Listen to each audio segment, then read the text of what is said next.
गुर्जर समाज ने 2019 में आंदोलन किया था, उसके बाद सरकार के साथ समझौता हुआ था, उसके बाद 2020 में भी आंदोलन किया, सरकार के साथ समझौता हुआ, गुर्जर समाज के साथ समझौता हुआ। उन समझौते में कई बिंदु हैं जिनकी पालना नहीं की जा रही है, जिसका मैंने अभी आपको विस्तार रूप पूर्वक बताया था कि शहीदों की नौकरियां हैं, हमारे रीट 2018 में 372 पदों की बात है, आंदोलन में दर्ज हुए मुकदमों का निस्तारण की बात है।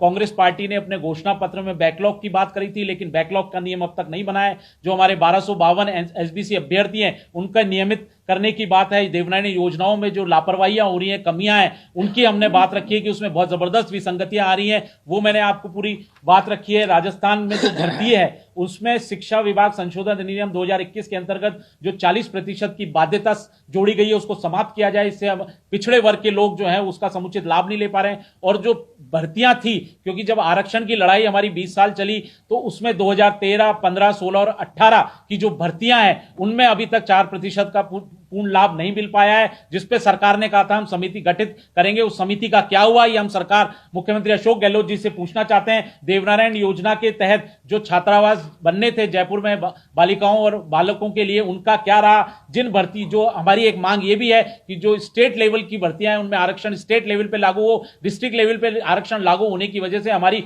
बहुत से हमारे जो पिछड़े भाई हैं उनको पदों पर पूरा लाभ नहीं मिल पाता है। हम केंद्र की नरेंद्र मोदी जी सरकार से भी ये मांग करते हैं कि जो राज्य सरकार ने सिफारिश करी है नवी अनुसूची में डालने के लिए, उसको हमारा जो पिछड़ा वर्ग अधिनियम 2017 और संशोधन अधिनियम 2019 है उसको नवी अनुसूची में डाला जाए और पुष्कर में जो हमारे युवाओं के खिलाफ मुकदमे दर्ज हुए उन मुकदमों को वापस लिया जाए। ये सब मांगों को लेकर ही हमने आज प्रेस कॉन्फ्रेंस की है। कर्नल बैंसला साहब की जो पुरानी संघर्ष समिति है, क्योंकि आपने देखा होगा भी जो बीच में मतभेद शुरू हो गए हैं, जो आपस में विचारधाराओं का टकराव हो रहा है।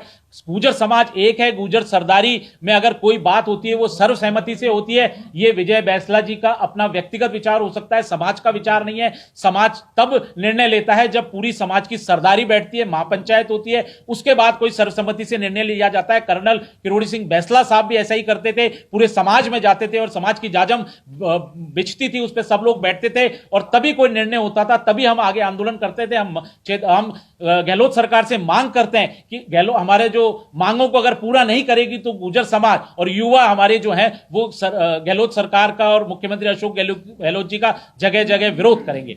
अब मैं आपको बताता हूं, ये माइक जो है हाकिम, एक सवाल मैं लेना चाहता हूं आपसे कि विजय बैंसला जी, आपको लगता नहीं है कि गुर्जर आरक्षण की आड़ में कहीं ना कहीं वो अपनी राजनीतिक जमीन ढूंढने की तलाश में लगे हुए हैं, क्योंकि अब उन्होंने राजनीतिक तरीके से प्रकोष्ठ का भी गठन कर दिया और वो चुनावी मैदान में उतरने के लिए भी तैयार है? देखिए, ये पूरा गुर्जर समाज देख रहा है किस तरह से जो उनके वक्तव्य आए हैं कि वो मुख्यमंत्री कार्यालय में गए हैं और राका जी से और डोगरा जी से और फिर मंत्रियों से मिल रहे हैं और 10-10 बार वो मंत्रियों से मिल रहे हैं। बंद कमरों में क्या गुफ्तगू हो रही है उसका समाज को कोई पता नहीं लग रहा है और कोई भी आज तक जो भी डिमांड थी एक भी पूरी नहीं हुई है। तो ये पूरा गुर्जर समाज समझ सकता है कि क्या हो रहा है, वो क्या उनकी सोच है, वो उनकी सोच उन्हीं को मुबारक हो। लेकिन गुर्जर समाज में सबके यही मंशाएं हैं कि अगर पहले महापंचायत जोड़ी जाएगी, पंचायत में ही कोई निर्णय होता है कि कौन इस आरक्षण की मुहिम को लीड करेगा, क्योंकि कर्नल किरोड़ी सिंह बैंसला को भी 2005 में पीपलखेड़ा पाटोली दौसा में पूरी सरदारी ने अध्यक्ष बनाया था। गुर्जर समाज ही निर्णय लेगा। तो हमारा जो समझौता है वो राज्य सरकार से हुआ है और राज्य सरकार से ही हम डिमांड करते हैं। विजय बैंसला जी ने जो आह्वान किया है, जो टिप्पणी की है कि हम भारत जोड़ो यात्रा को रोकेंगे, हमारा समझौता राहुल गांधी जी से है नहीं, हमारा समझौता केंद्र की कांग्रेस सरकार से नहीं है, राज्य सरकार से है, अशोक गहलोत जी से है, अशोक गहलोत जी के मंत्रियों से है। अब सीधा ट्रैक तो यह है कि हम रास्ता रोकें तो गहलोत जी का रोकें और समाज के भले के लिए रोकें।